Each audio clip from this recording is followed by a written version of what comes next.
네, 반갑습니다. 56페이지 펴주시면요. 저희가 저번 시간에 핵반응까지 배웠습니다. 핵반응을 안 배웠었나요? 핵반응부터 보면 되는 거지 싶은데. 핵반응부터 보면요. 핵반응이라고 하는 게 일어날 수 있는 조건이 있습니다. 핵반응이 일어나기 위해서는 고밀도 그리고 온도도 높아야 돼요. 즉 밀도랑 온도가 같이 높아져야 된다 이 말입니다. 밀도하고 온도가 두 개 다 전부 다 높을 때 핵융합 반응이 일어날 수 있습니다. 핵융합 반응이 일어날 수 있어요. 그러면 이 원소가 만들어지는 과정을 이 핵반응과 관련지어서 이 핵반응의 그 조건과 관련지어서 좀 얘기를 해보도록 하겠습니다. 56페이지 밑에 하단에 보면은 원소의 기원이 있습니다. 원소의 기원. 원소가 어떻게 만들어졌냐 이거죠. 거기에 대해서 이제 가장 신빙성이 있는 거, 정확하게 밝혀진 건 아닙니다. 뭐 이렇게 큰 우주가 우리가 어떻게 만들어졌다고 정확하게 얘기할 수 있는 부분은 아니거든요. 그래서 거기 중에서 제일 신빙성이 있는 빅뱅 우주론에 대해서 우리가 배웠죠. 사실 고1 부분에서 융합과학 할 때 배웠습니다. 크게 다르지 않아요. 자, 제일 처음에 우주가 큰 폭발로 만들어졌다. 우리가 이것을 어떻게 생각해냈냐면은 저 사람 허블이라고 하는 사람이 우주가 팽창하고 있다라는 것을 알아냈죠. 어떻게 알아냈냐면요. 이 그 별빛 스펙트럼, 흡수 스펙트럼이라고 있었죠. 그 은하에서 오는 빛을 갖다가 스펙트럼에 이제 쬐니까 빨주노초 파남보 연속적으로 나타나는데 검정색 선이 있었던 거야.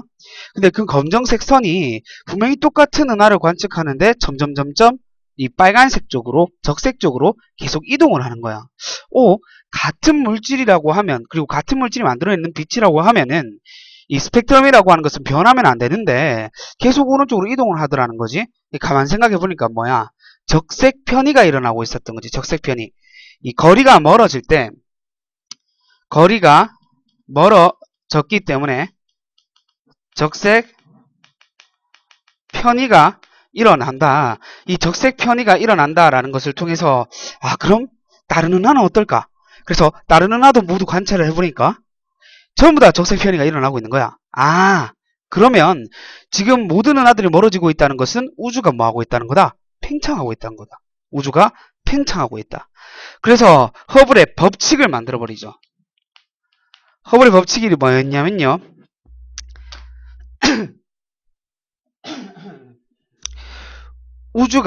그러니까 은하가 멀어지는 속도를 계산하는 공식이었죠. 은하 후퇴 속도는 허블 상수 곱하기 그 은하까지의 거리였습니다. 은하까지의 거리. 그래서 우리 허블 상수를 얼마라고 얘기했냐면은 71, 이 책마다 좀 다르기 때문에 오차 범위를 한 3 정도 줘서 71 플러스 마이너스 3 킬로미터 퍼 세크 퍼 메가파섹이라고 그랬습니다. 무슨 말이냐? 1메가파섹 떨어져 있는 거리에 있는 은하는 1초당 71 플러스 마이너스 3km씩 멀어지고 있다. 이렇게 얘기하는 거죠. 이게 허블의 법칙이었죠. 저희가 배웠었던. 이 허블의 법칙을 통해서 우주가 팽창했다라는 것을 알게 되고 그 이후에 조지 가모라고 하는 사람이 뭐에 대해서 얘기를 했냐면 우주가 팽창했다? 그러면 우주가 팽창하기 전은 어땠을까? 우주가 팽창하기 전에는 이제 작았을 거 아니냐? 그러면은 이 과거로 가면 과거로 갈수록 크기가 점점 줄었을 것이다. 그리고 태초로 돌아갔을 때는 아예 점이었을 것이다. 점이었다가 이 우주의 모든 물질이 존재하는 점이었다가 이 점이 어떠한 이유에 의해서 크게 폭발이 일어났다. 그 폭발이 일어나고 지금의 우주가 만들어졌다. 폭발로 인해서. 그래서 큰 폭발이죠. 큰 폭발. 그래서 대폭발 우주론 혹은 빅뱅 이론이라고 불러줍니다. 빅뱅 이론. 빅뱅설. 빅뱅 이론 이렇게 얘기를 해줍니다. 그래서 거기에 대해서 되게 디테일하게 얘기를 했죠. 그래서 폭발이 일어나고 시간이 지나가면서 물질들이 점점 만들어지는데, 뭐 폭발이 일어나고 제일 먼저 만들어지는 것은 뭐였다? 폭발이 일어나고 제일 먼저 만들어지는 것은, 자, 지우고 다시 쓸게요.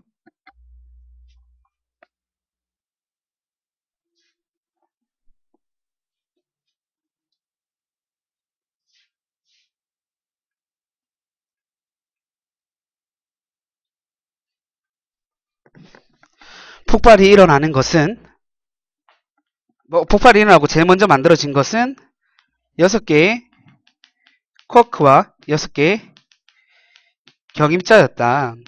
그 다음에 얘네들이 이 쿼크들이 합체하면서 양성자와 그리고 중성자가 만들어졌다. 그리고 이 양성자와 중성자가 이 합체하면서 원자 핵이 가장 처음 만들어졌다. 폭발 얼마 뒤에? 폭발이 일어난 지 3분 뒤에. 여기 헷갈리지 말아야 될 건, 선생님이 여기서 원자 핵이라고 했지 원자라고는 아직 얘기를 안 했거든요. 즉 원자 핵이 아직 전자를 포함하고 있는 상태는 아니라는 거죠. 그래서 원자 핵이 이때 만들어졌다. 어떤 원자 핵이? 헬륨 원자 핵이 이때 만들어졌다라는 겁니다. 헬륨 원자 핵이.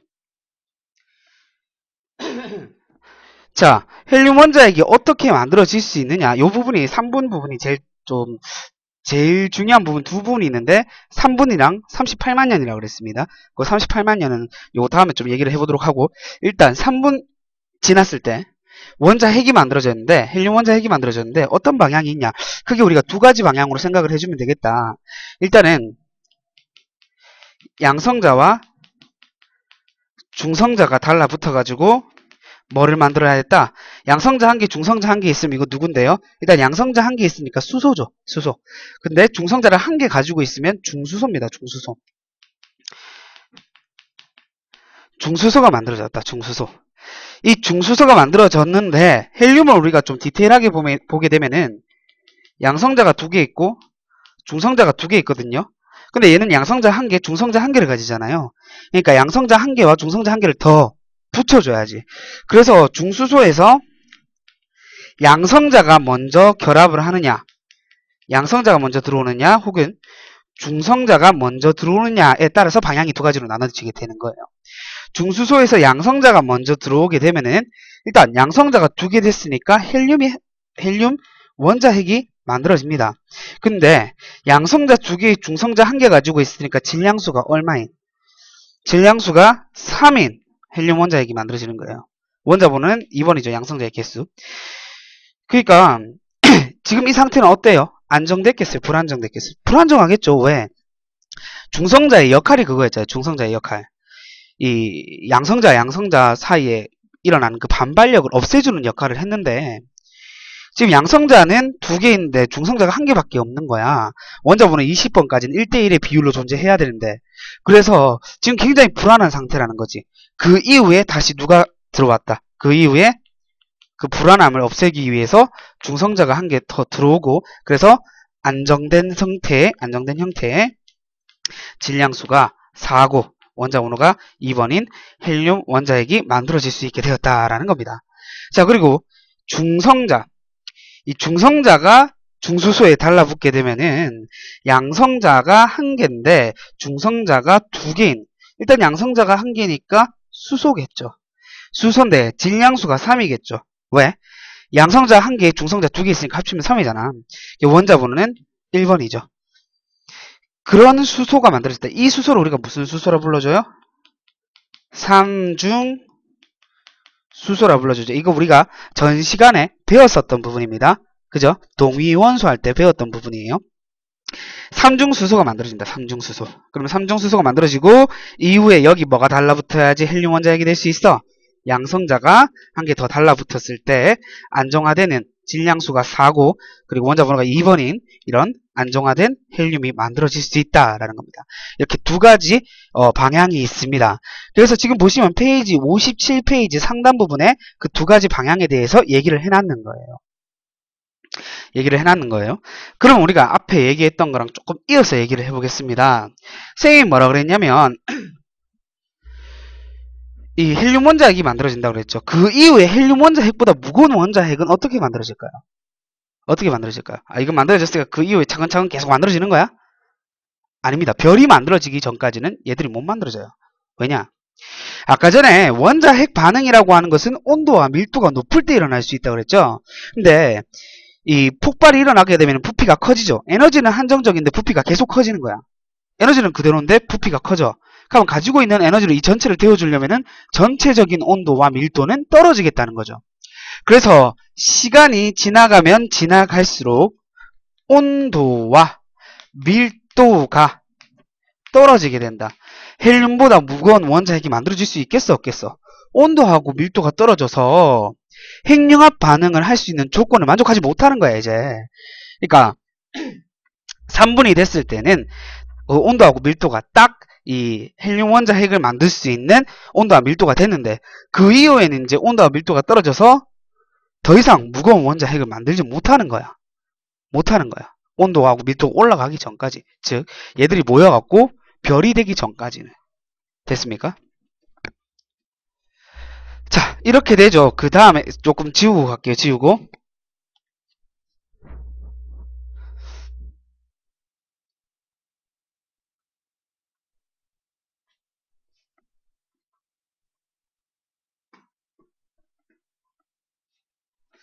그 다음에 쌤이 그 시간이 언제가 중요하다고 그랬어요? 38만 년이 중요하다고 그랬습니다. 38만 년. 왜 중요하냐? 이때 이제 헬륨 원자핵이 만들어졌습니다. 헬륨 원자핵이 만들어져 갖고 우주 공간에 배치되어 있는 그 비가 수소와 헬륨의 질량비가 우주에 3대 1이 되게 됐어요. 요거를 구해주는 공식이 쭉 있는데 그거는 일단 생략하고 갈게요. 우리가 고1 때도 배웠으니까. 그리고 책에도 안 나오고. 그래서 생략하고 일단 뒤로 넘어가서 수소와 헬륨의 비가 헬륨이 그때 만들어져서 지금 우주 공간에 3대 1의 질량비를 가지면서 수소와 헬륨이 존재하고 있을 거다 이렇게 얘기를 해요. 조지 가무가. 그 다음에 또 얘기했는 게 뭐냐면 38만 년이 되게 되면 온도가 되게 많이 내려간다. 아까 전에 원자핵이 원자가 될 수 없었던 이유가 뭐예요? 온도가 올라가서 이 전자 에너지가 너무 크다 보니까 원자핵이 전자를 포함하지 못하고 있었던 거야. 우리 그 물질의 세 가지 상태 배웠었죠. 고체, 액체, 기체. 이 네 가지 상태, 네 번째 상태가 있어요. 그게 플라즈마라고 하는 상태인데요. 온도를 계속 올려주잖아? 그러면은 분자 사이 거리가 멀어지면서 고체, 액체, 기체가 됐잖아. 그지? 그러면은 그 다음에 온도를 더 올려주면 어떻게 되냐면 원자핵이 전자를 버리는 형태가 나와. 그게 플라즈마라고 하는 상태. 원자핵이 전자를 버리는 상태가 플라즈마가 되는 거예요. 온도가 너무 높으면은 즉 원자핵이 전자를 가지지 못한다 이거죠. 우리 그 원자의 구조에서 전자의 배치 쌤이 잠깐 언급을 했었는데 이 궤도의 바깥쪽으로 나올수록 전자가 에너지가 커진다 그랬잖아요. 그러니까 온도가 너무 많이 올라가 버리면 여기서 아예 떼져 나오는 거예요. 원자핵에서 너무 멀어져서 원자핵으로부터 떨어져 나와 버리는 거예요. 그게 플라즈마라고 하는 상태죠.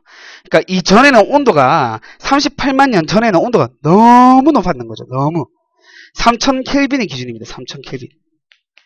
3000켈빈보다 훨씬 더 높았는 거야. 3000켈빈보다 온도가 너무 높아서 원자핵이 전자를 끌어당겨가지고 가질 수가 없어서 왜? 전자가 개세니까 에너지를 너무 많이 가지고 있어서. 근데 어떻게 되냐면 전자가 이때 그래서 지가 미친 듯이 막 움직이고 있어요. 전자가 지 멋대로 움직이고 있고 원자핵이 전자를 포함하지 못하고 있었죠. 근데 광자라고 하는 게 있어요. 광자 그냥 빛이라고 할게요. 빛, 라이트. 빛이 직진을 하고 싶은데 전자가 하도 나대니까 전자가 하도 미친 듯이 나대고 있으니까 이 움직이고 있으니까 빛이 전자에 부딪혀서 직진을 하지 못하는 거예요. 빛이 직진을 하지 못하는 거예요. 빛은 직진성을 가지고 있습니다. 빛은 직진하려고 하거든요. 그래서 그림자가 만들어지는 거잖아요. 이 직진을 하지 못하고 계속 이제 부딪혀갖고 빛이 산란돼 버린 거야. 예를 들면 이런 거죠. 우리 그 아침에 온도가 뚝 떨어져서 공기 중에 이제 물방울이 떠 있는 걸 보고 뭐라고 합니까? 그 안개라고 하죠. 안개. 새벽에 온도가 떨어져서 이슬점이 내려가 버려가지고 이 수증기가 물이 돼갖고 공기 중에 떠 있는 거 안개잖아요. 안개인데 이 안개가 떠 있을 때 빛이 직진하면은 이 물방울에 박아가지고 빛이 산란되겠죠. 빛이 산란돼서 이 뿌옇게 보인다고요. 뿌옇게. 빛이 내 눈으로 들어와야지 똑바로 내 눈으로 들어와야지 이제 앞이 보이는데 빛이 내 눈으로 못 들어오고 산란돼 버리니까 그냥 뿌옇게 보이는 거야. 그때 지금 우주 상태도 그랬던 거야. 우주 상태도 뿌연 거야. 투명하지 않은 거야. 그래서 38만 년 전 온도가 3000켈빈으로 떨어지기 전에는요. 불투명한 우주라 그래요. 이러한 이유 때문에 직진하지 못해서 불투명한 우주라 그래요. 불투명. 근데 3000켈빈으로 온도가 떨어진 38만 년이 지나버리잖아요. 그러면 어떻게 되냐면요. 원자핵이 전자를 가질 수 있어요. 온도가 낮으니까 전자가 덜 나대는 거야. 이 덜 나대는 전자를 갖다가 원자핵이 끌어당겨 버리는 거지. 기본적으로 원자핵은 플러스, 전자는 마이너스니까. 끌어당겨 버리는 거야. 그럼 뭐가 만들어지겠습니까? 바로 원자가 생성됐다라는 거죠. 38만 년 때 원자가 만들어졌다. 무슨 원자가? 헬륨 원자가 만들어졌다라는 겁니다. 지금 이쪽으로 안 보여가지고 한 번씩 이렇게 여러분 놀래키게 이렇게 가까이 가고 좀 그래야 될 것 같아요. 원자가 만들어졌다. 그래서 빛이 이때부터 직진할 수 있다. 빛이 그래서 모든 방향으로 직진을 이때부터 할 수 있었던 거야. 그때 만들어진 빛 이름을 우리가 뭐라 불러주게요? 이때 만들어진 이 빛, 직진을 할 수 있었던, 가장 처음에 직진을 했었던 이 빛의 이름이 바로 우주 배경 복사죠. 그래서 빅뱅 이론에서 이 빅뱅 이론이 맞다라고 하는 증거 두 가지 대봐라. 그러면 이렇게 얘기해줘야 돼요. 수소와 헬륨의 질량비가 3대1 이거하고 우주 배경 복사 이거하고 이 두 가지 얘기해줘야 돼요. 이 두 가지가 빅뱅 이론의 증거가 되겠습니다. 왜냐면 이렇게 계산을 했을 때 이렇게 됐을 것이다. 이렇게 얘기 나왔었거든. 그러니까 조지 가모가 먼저 이걸 얘기했었거든. 근데 얘기를 하고 나중에 시간이 지나보니까 진짜 그런 거야. 우주의 이 선 스펙트럼을 통해서 그 구조를 살펴보니까 진짜 헬륨이랑 수소하고 헬륨이랑 보니까 3대1의 질량비를 가지고 있게끔 배치되어 있고, 그리고 우주 배경 복사도 찾아낸 거야. 누가 찾아냈어요? 이 펜지어스 그리고 윌슨이라는 사람이 있습니다. 펜지어스하고 윌슨이라는 사람이 안테나 갖고 이래 요래 TV 안 나온다고 지붕 위에 올라가고 요래 하다가 이상한 파장을 잡아내요. 이상한 파장을 지지직 참 이때 만들어진 빛이 그 지금 들어왔을 때는 하도 멀리서 만들어지고 그리고 에너지도 많이 떨어진 상태이기 때문에 전파의 형태로 들어오고 있다라는 거 알아놓으시면 됩니다. 그래서 이 펜지어스와 윌슨이 안테나를 이용해서 전파를 잡은 거죠. 그 전파를. 그래서 이 전파는 뭐지? 이제 생각을 하게 되는데, 이 사람들이 혹시 이게 우주 배경 복사 아닐까? 그래가지고 지구에 이제 돌아다니면서 전 지역에서 그 파장을 잡아보니까 계속 그 파동이 잡히는 거예요. 그 파동이 잡히는 거야. 전파가 계속 잡히는 거야. 그 전파가 계속 잡혀서 맞다. 이거 우주 배경 복사다. 이렇게 이 사람들이 찾아낼 수 있게 됐던 거죠.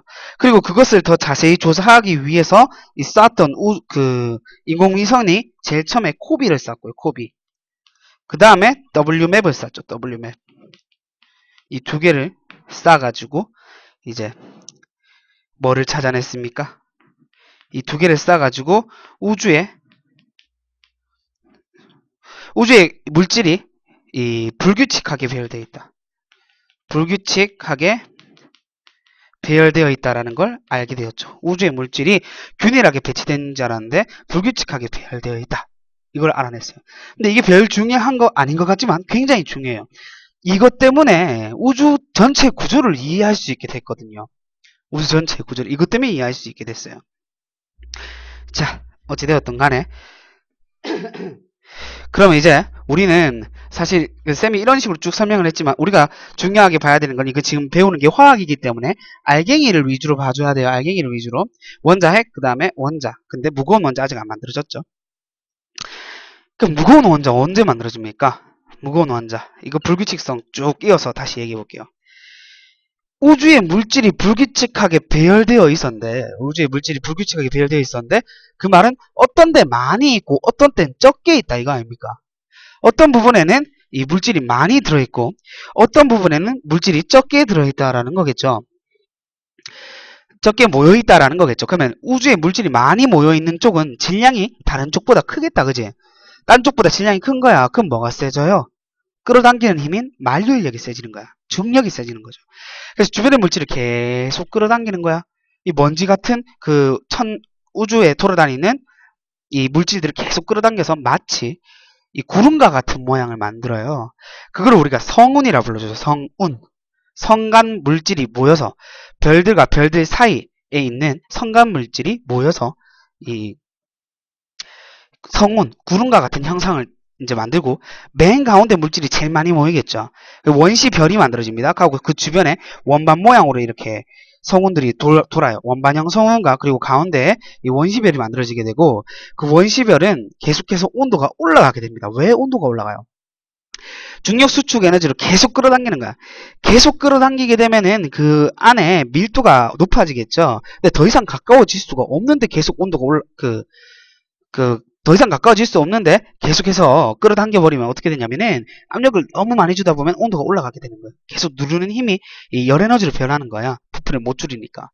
그래서 온도가 계속 올라가니까 어떻게 되는 거예요? 아까 전에 얘기했었던 뭐가요?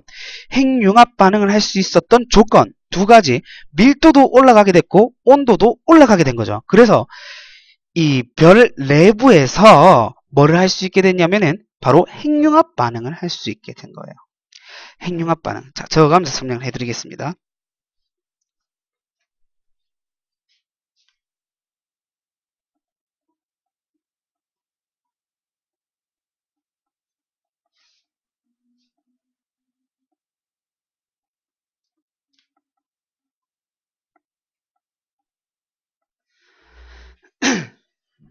그 쌤 고1 때 니들한테 융합과 가르쳐 줄 때 지금 이걸 배워놓으면 나중에 고2 때 좀 써먹기가 쉽다 그랬죠. 고2 때 공부하기 좀 쉽다 그랬는데 거의 지금 유사하게 들어가고 있잖아요. 쌤이 가르쳐 줬던 것과. 그쵸? 그래서 쌤이 쉽다고 그랬었던 거예요. 자, 성운. 우주에 떠다니는 물질들이 모여서 성운을 만든다.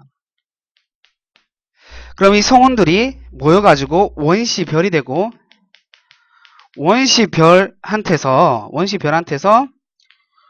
온도와 밀도가 올라가게 되면은 별 내부에서 뭐를 하는 핵융합 반응을 하는 주계 열성이 만들어진다. 주계 열성. 별의 일생의 90%를 보내게 되는 주계 열성이 바로 이때 만들어지는 겁니다. 자, 그러면 내부에서 어떤 핵융합 반응을 하냐면 일단 성운, 이거는 우주에 떠다니는 물질들이 모인 거잖아요. 그럼 우주에 떠다니는 물질 중에 제일 많은 게 뭐예요? 제일 많은 게 수소죠. 수소. 그 다음에 헬륨이고 아까 제가 얘기했죠. 수소와 헬륨의 질량대가 3대 1이라고. 수소가 존나 많은 거야. 그러니까 수소가 내부로 들어가서 헬륨이 되는 빅뱅이 일어나고 3분 때 3분이 지나서 일어났었던 수소 핵융합 반응이 이때 똑같이 내부에서 형성되는 거예요. 이렇게 핵융합 반응은요, 팽창하려는 힘이 있고요. 그리고 질량을 가지고 있는 이 별이요, 수축하는, 중력 때문에 수축하는 에너지를 가지고 있거든요. 그래서 계속해서 크기가 줄어가지고 별까지 된 거잖아. 그 먼지가 모여가지고 성운이 됐다고 원시별이 됐다고 주계열성이 된 거잖아요. 근데 이때 팽창하는 에너지가 만들어지죠. 이 핵융합 때문에. 팽창하는 에너지와 이 중력 수축 에너지, 수축하려는 에너지가 평행을 이루게 됩니다. 평행. 그래서 별의 일생 중에 가장 안정적인 상태를 이루게 되죠. 이때. 그래서 그 이유가 중요한 거야. 그 이유가. 주기율성 이후에 이제 질량에 따라서 방향이 조금 달라지게 되는데 태양과 질량이 비슷한 태양선이라고 할게요. 이렇게 태양이랑 질량이 한 10배 미만, 태양의 질량의 10배 미만이 되는 애들은 그 이후에 뭐가 되냐면은 적색 거성이 되죠. 적색 거성. 이게 뭐예요? 주계열성에서 수소를 이제 다 썼는 거야. 수소로가 헬륨으로 변하는 중력 핵융합 반응이 일어나는데 수소가 다 떨어진 거야. 수소가 이제 다 떨어지면 더 이상 수소 핵융합 반응 뭐 하잖아. 헬륨밖에 없는 거야. 그러면 헬륨은 다시 끌어당겨 버리겠죠. 팽창하는 힘이 없으니까. 헬륨을 끌어당기고 있으니까 내부하고 외부가 나눠지게 돼요. 왜냐? 내부를 끌어당기는 힘은 세게 작용하고 있는데 외부를 못 끌어당기는 거지. 외부를 아까 전에 그 수소 핵융합 반응으로 인해서 팽창하려는 에너지가 바깥쪽으로 팽창을 해가지고 이 외부를 팽창시켜 놨는데 내부의 중력 수축 에너지가 이제 그 헬륨을 계속 끌어당겨야 되니까 외부를 못 끌어당겨 버리는 거야. 내부하고 외부가 이제 바뀌어요. 그 분리가 돼요. 그래서 내부 같은 경우에는 헬륨이 탄소로 변하는 반응이 헬륨 핵융합 반응이 이루어집니다. 계속 온도가 올라가고 이 내부와 외부가 분리된 이후에. 그럼 외부에서는 어떻게 되느냐? 이때 만들어진 에너지가 바깥층으로 전달되면서 외부에 있던 수소가 다시 헬륨으로 변합니다. 그러면은 무슨 에너지가 팽창하려는 에너지가 만들어지죠. 팽창하는 에너지가 만들어지죠. 근데 중심으로부터 분리돼 버려 가지고 중력을 세게 못 받는 거지. 그래서 수소가 헬륨이 돼 버리면서 이제 크기가 커져 버리는 거예요. 점점 크기가 커지죠. 그래서 적색 거성 크기가 이 주기율성보다 훨씬 크기 때문에 적색 거성이 되는 거예요.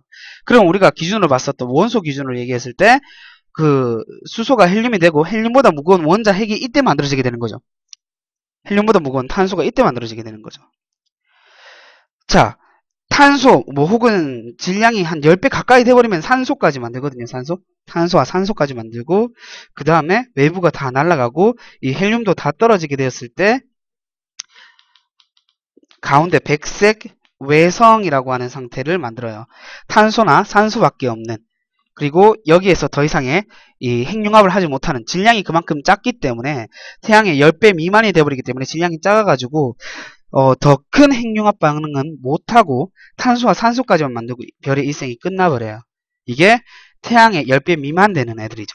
태양의 10배 미만. 그럼 태양의 질량이 10배 이상 되는 애들은 어떠한 반응을 보이게 되느냐? 과정을 겪게 되느냐?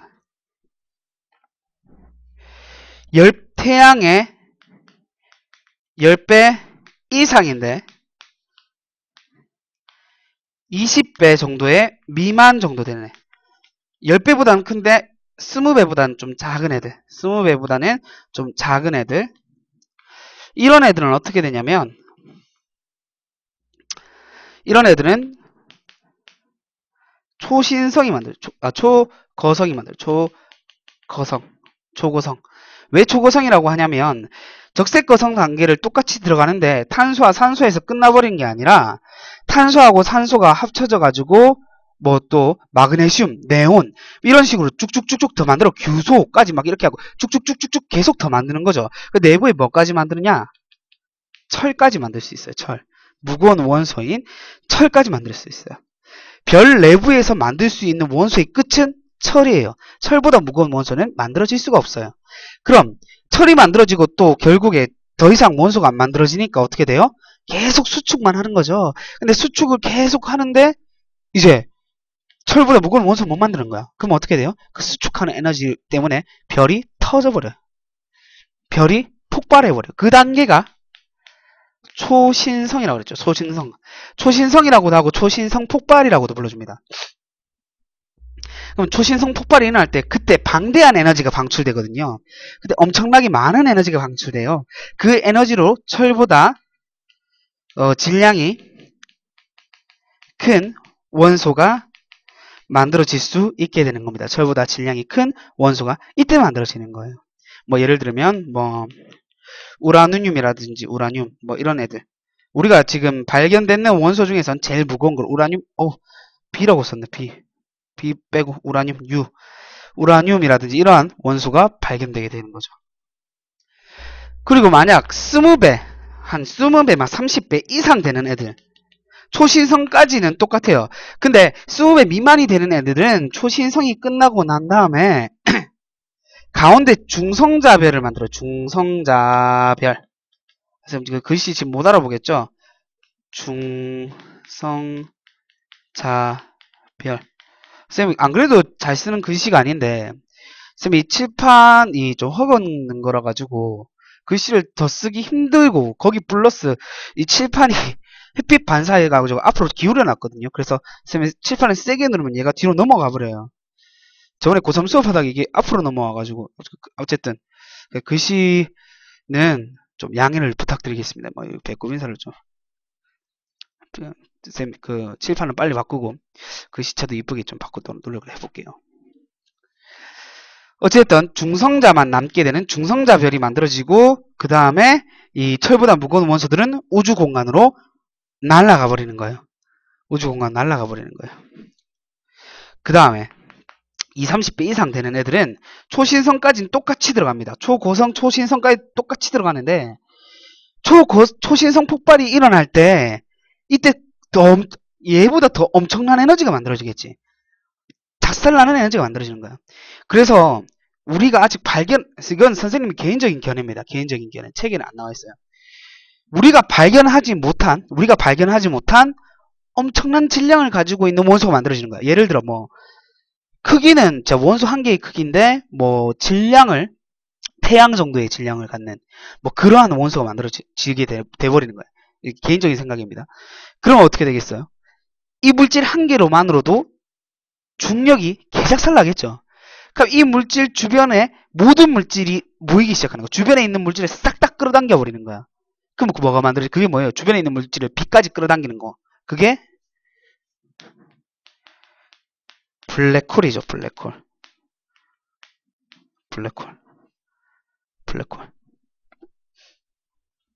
쌤, 물리 수업했을 때 우리는 상대성 이론을 좀 배웠으니까 좀 얘기를 해보면 블랙홀에서 물질을 계속 끌어당기잖아. 근데 이제 우리 변기 물 내리면 물이 이렇게 일직선으로 들어가는 게 아니고 돌면서 이렇게 들어가죠. 돌면서 이렇게 요래 들어가잖아요. 똑같아요. 이 블랙홀로 들어갈 때도 이렇게 돌면서 들어가는데 돌다 속력이 점점점 빨라지는 거죠. 속력이 점점 빨라져가지고 빛의 속력과 똑같이 됐을 때 빛의 속력과 똑같으면 쌤이 시간이 어떻게 된다고 그랬어요? 멈춘다고 그랬죠? 그걸 사건지평이라고 불러줬었죠. 사건지평 다음에는 과거로 돌아간다고. 이거 쌤 수업 시간에 얘기해 준 적 있죠? 그 얘기입니다. 그 얘기. 됐고요. 우리 진도 나가야 되니까.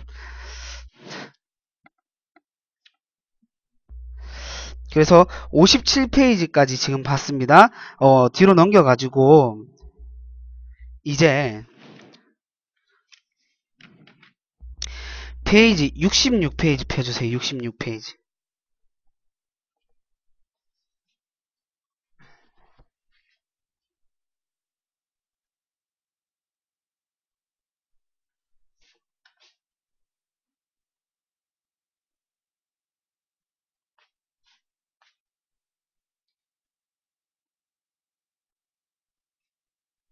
쌤 아까 전에 낮에요.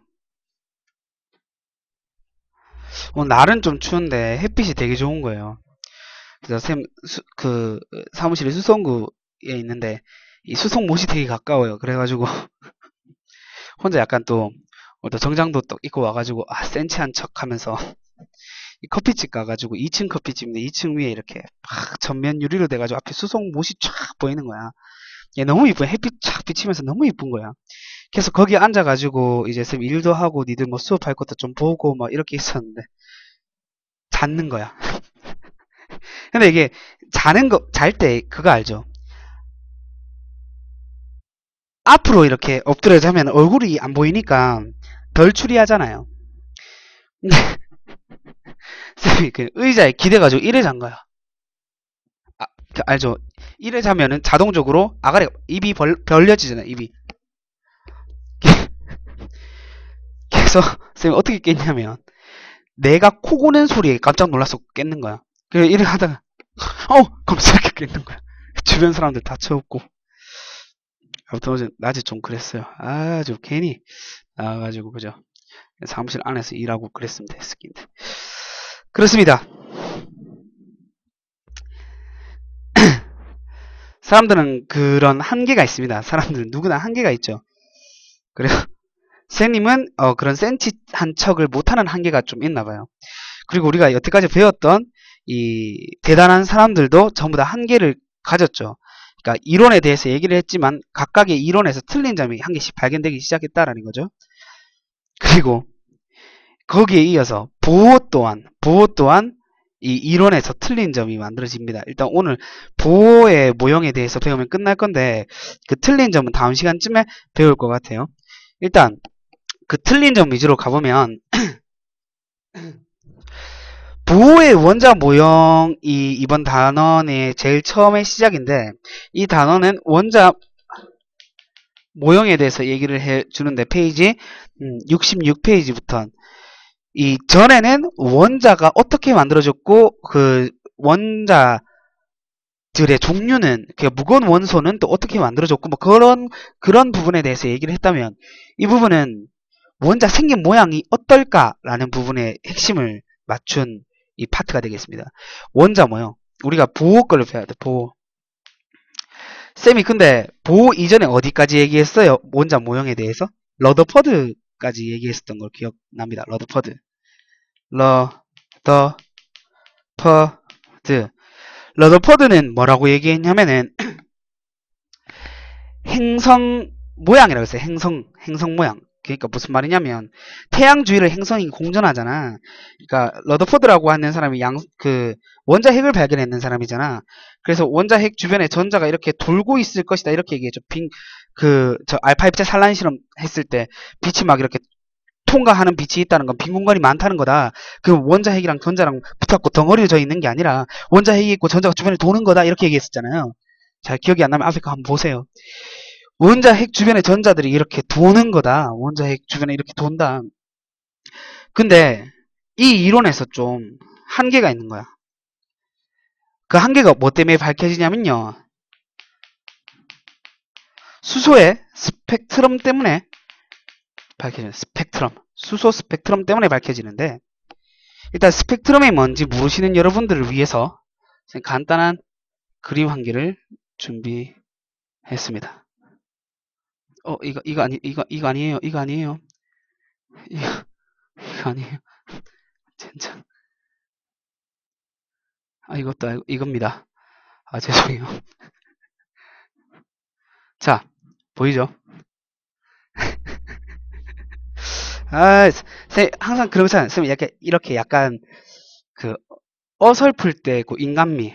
쌤 굉장히 또 완벽해 보이는데, 이렇게 항상 어설픈 거 한 개씩 털 때, 그런 인간미가 또 느껴지고, 또 이렇게, 저 사람도 신인 줄 알았는데 사람이었구나, 이런, 그런 느낌. 자, 지금 보시면, 내가 말하고도 좀 부끄럽네. 광원에서 빛이 나오죠.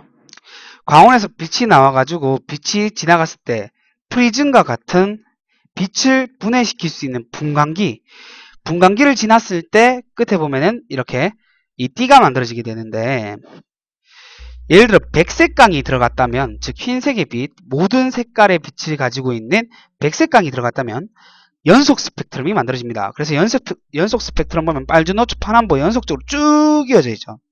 근데 특정 원소를 우리가 태웠을 때 나오는 빛, 특정 원소에게 열에너지를 가했을 때 그때 이제 방출되는 빛을 이렇게 똑같이 분광기에, 즉 프리즘과 같은 분광기에 집어넣고 이 띠를 관측하면 밑에처럼 선 스펙트럼이 나타나게 되죠. 선 스펙트럼. 그럼 어떻게 이런 모양이 만들어질 수 있겠느냐라고 얘기를 좀 해볼 수 있는 겁니다. 이 선 스펙트럼을 봤을 때 전자 때문에 만들어진다는 걸 우리가 이미 배웠죠. 전자 때문에 선 스펙트럼이 만들어집니다. 전자가 방출하는 빛이 선 스펙트럼으로 나오는데 근데 이 선 스펙트럼이 불연속적인 거야. 불연속적인 띠인 거야. 러더퍼드라고 하는 사람은 그냥 돈다라고만 얘기했죠. 공전한다 라고만 얘기했어. 원자 핵을 공전한다. 근데 이 전자들이 공전했을 때 왜 불연속적인 에너지띠가 나타나는데 수소 스펙트럼에서 원소를 태웠을 때 그 불연속적인 띠는 왜 나타나는데 그 불연속적인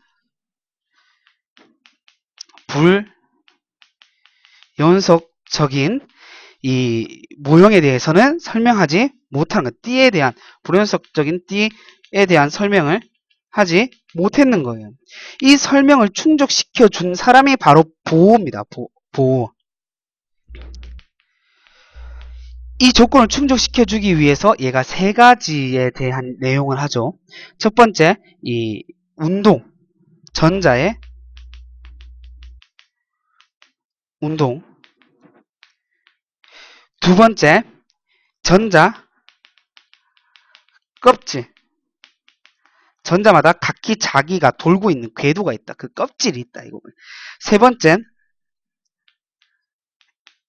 에너지 준위. 그 부분에 대해서 이 세 가지 부분에서 세 가지 부분에 대해서 얘기를 합니다. 지금 몇 시죠? 48분이죠.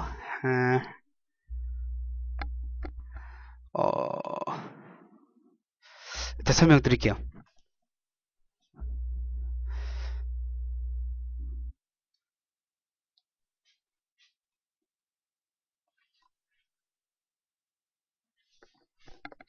우리 쌤 그거 막 이렇게 좀 세부적으로 더 꽉꽉 채워서 설명을 해드리려고 그랬는데 시간 관계상 크게 딱 잡고 세부적인 부분은 선생님이 그 문제풀이 할 때 주말에 문제풀이 하는 시간에 잡아줄 수 있도록 하겠습니다.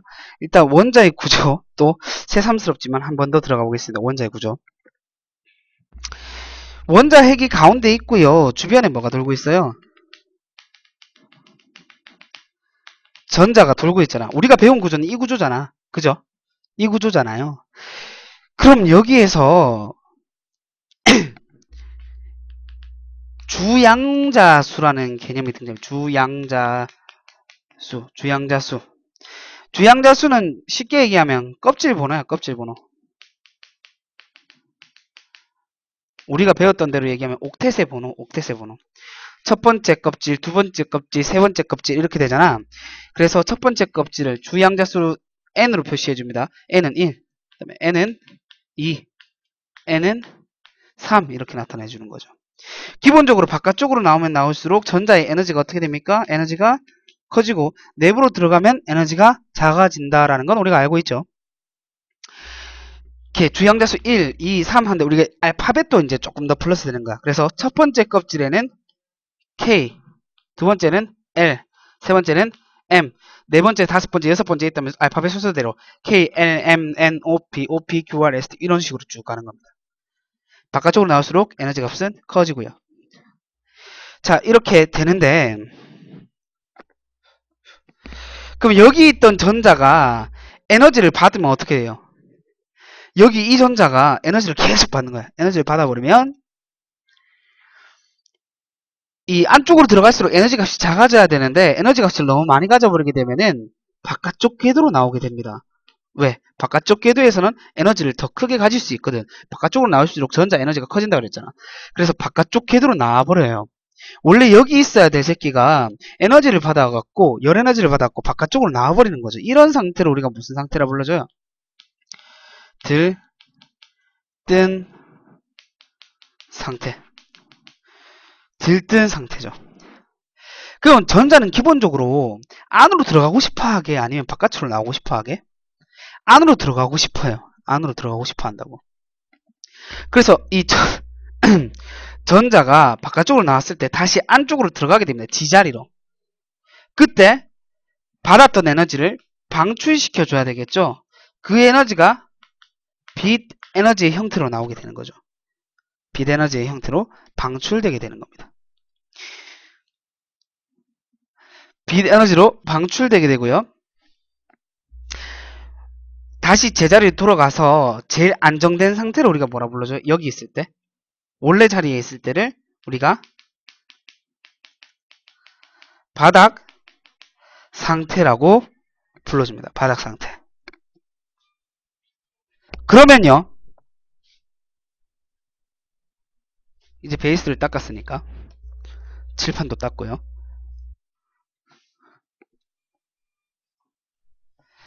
그 궤도를요. 선생님 선으로 한번 나타내 볼게요. 첫 번째 궤도입니다. n이 1, 즉 주양자수가 1. 알파벳으로 뭐예요? K, K인 궤도. 두 번째는 n이 2, 알파벳으로 L. 세 번째는 n이 3, m. 네 번째는 n이 4, n. 그 다음에 쭉쭉쭉쭉쭉 가갖고 맨 끝에 n이 무한인 값이 있다고 쳐봅시다. n이 무한대로 전자가 넘어가 버리면 어떻게 된 걸까요? 이거는 전자가 날아가 버린 거죠. 전자가 원자핵을 벗어난 거예요. 즉 얘는 이온이 됐겠죠. 이온. 우리 이온 배웠었잖아요. 그죠? 원자가 전자를 얻거나 잃어서 전기를 띠고 있는 상태. 근데 여기서 이 전자가 무한대로 갔다는 건 전자를 잃었는 거니까 이온이 된다고요. 뭐 마이너스가 한 개 없어졌으니까 플러스가 더 많아서 양이온이 되겠죠. 그러면 여기에서 보세요. 맨 바깥쪽 여기에 있던 전자가요. 첫 번째 주양자수구 1이었던 전자가요. 즉 K 궤도에 있었던 전자가요. 주양자수가 K였던 전자가 에너지를 받았고 무한대로 넘어가 버린 거야. 아 그냥 무한대로 가니까 좋아 싫어? 싫다고 다시 원래 자리로 되돌아오고 싶은 거야. 그래서 다시 되돌아오는 거예요. 그럼 되돌아올 때 뭐를 방출하겠어요? 에너지를 방출하겠죠. 똑같이 n이 4인 곳까지 올라갔다가 들뜬 상태로 n이 4까지 올라갔다가 다시 되돌아온 거야. 그 n이 3에서 1로 다시 되돌아오고 n이 2에서 1로 되돌아온 거예요. 그럼 이렇게 되돌아오면서 빛을 어떻게 돼요? 에너지를 방출하죠. 그게 빛 에너지로 나온다 그랬잖아. 근데 여기서 어떤 빛으로 나오냐고. 어떤 빛으로 나오냐면은 자외선의 형태로 나오게 되는 거예요. 자외선. 자외선으로 나오게 되는 거예요. 그러니까 어떤 궤도에서든지 여기 보이죠? 어떤 궤도에서든지 주양자수가 어디서든지 뭐 nx에서 어떤 궤도에서 n1로 돌아오면은 자외선으로 에너지가 방출되게 된다 이 말이에요. 그리고 이때 이 자외선의 영역을 우리가 라이먼 영역이라는 이름을 붙였습니다. 라이먼 영역. 라이먼 영역. 그럼 주양자수가 2로 되돌아오는 거. 무한대에서 2로, 뭐 n이 4에서 2로, n이 3에서 2로 돌아오는 거. 얘는 n이 특정 x에서 이제 주양자수가 2로 되돌아올 때는 가시광선이 방출됩니다. 그리고 우리는 얘를 갖다가 뭐라 불러줘요? 발머 계열이라 불러줍니다. 발머 계열의 빛은 뭐야? 가시광선입니다. 가시광선 나오려면은 주양자수가 몇으로 돌아와야 되는데 주양자수가 2로 되돌아와야 됩니다. 이렇게 얘기하면 되는 거예요. 그 다음에 주양자수가 3으로 되돌아올 때 있잖아요. 그러니까 전자가 에너지를 받아가지고 들뜬 상태로 올라간 거야. 원래 3에 있던 전자가. 그래서 무한대까지 올라갔다가 다시 이제 되돌아온 거죠. 되돌아왔을 때 에너지를 방출한다고요. 그죠? 바깥쪽 궤도에서 안쪽으로 들어오니까 에너지를 방출하게 되는데 그 방출하는 에너지가 뭐 예를 들어 n이 x까지 올라갔다가 다시 n이 3까지 들어왔을 때 3까지 들어왔을 때 어떤 광선을 방출하냐면 적외선을 방출하게 되고 이 영역을 파셴 계열, 파셴 계열이라 불러줍니다. 됐습니까?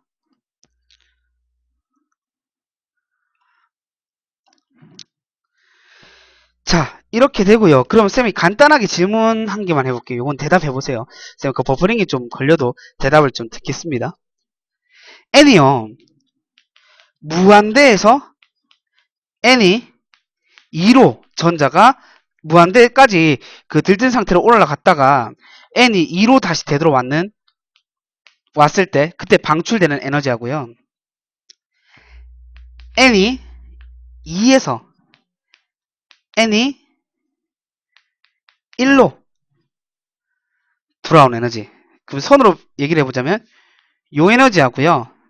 그리고 저 끝에 있는 무한대에서 n이 2로 되돌아오는 에너지하고요.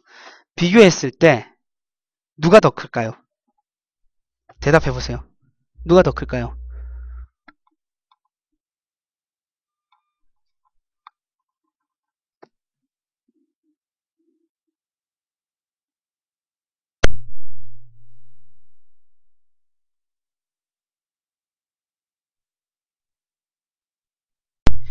보기를 줄게요. 보기를. 이 첫 번째 경우를 1번, 두 번째 경우를 2번이라고 할게요. 1번과 2번 중에 누굴까요? 1번과 2번 중에.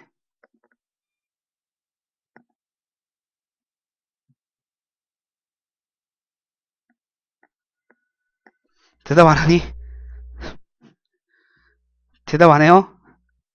여보세요?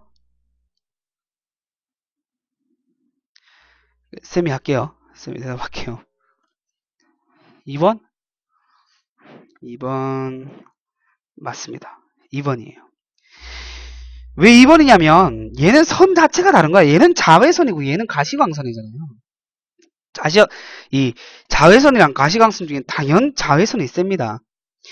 우리 빛의 파장을 기준으로 봤을 때 파장이 좁으면 좁을수록 에너지가 센 거예요. 그러니까 이쪽으로 가면 이쪽으로 갈수록 에너지가 센 거예요. 그럼 자외선이 지금 썼는 광선들 중에서는 자외선이 제일 왼쪽에 있고요. 그 다음에 가시광선, 그 다음에 적외선 순서로 이렇게 됩니다. 그러니까 파장이 이쪽으로 가면 이쪽으로 갈수록 제일 이 좁고 그렇다는 것은 에너지가 제일 크다라는 거예요. 에너지가 제일 크다. 그래서 무한대에서 n으로 n이 2로 돌아와도 어쨌든 간에 가시광선이라고. 어쨌든 간에.